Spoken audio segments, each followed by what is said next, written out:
மனிதனுடைய கண்கள் இருதயம் எப்பொழுது அது தெளியும்? When will the eyes of a man and the heart will be enlightened? ഇപ്പോൾ ഒരു മനുഷ്യന്റെ കണ്ണ് ഹൃദയം തെളിയും. பிரியமானவளே, அவன் தேனை இந்த வேத வசனத்தின் மறைந்து கிடக்கிற சத்தியங்களை அவன் சாப்பிட வேண்டும். He had to taste honey, that is the truths that is hidden in the word of God. അവൻ ദൈവവചനത്തിൽ മറഞ്ഞിരിക്കുന്ന സത്യങ്ങളായ തേനെ ഭക്ഷിക്കണം. சிலருக்கு இந்த சாப்பிடுறது குடிக்கிறது இதுல என்ன சொல்லப்பட்டிருக்கிறது என்று ஒன்றுமே தெரியாது.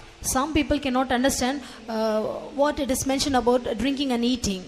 சிலருக்கு ഭക്ഷിക്കുക പാനം ചെയ്യുക എന്നതിനെ കുറിച്ച് പറയുന്നത് മനസ്സിലാകില്ല. கர்த்தர் சொல்கிறார், கற்பாறையின் தேனினால் நான் உன்னை திருப்தி ஆக்குவேன் என்று சொல்கிறார். The Lord says that I will satisfy you with the rock, with the honey from the rock. പ്രിയമുള്ളവരെ, ദൈവം പറയുന്ന പാറയിൽ നിന്നുള്ള തേൻ കൊണ്ട് നിനക്ക് തൃപ്തി വരുത്തും. சில வேளையில நாம் தரிசனத்திலே நாம் பார்க்கும்போது மலை முழுவதும் கற்பாறையாக இருக்கும். ஒரு பெரிய மலை கற்பாறை, அது முழுவதும் தேன், அந்த தேன்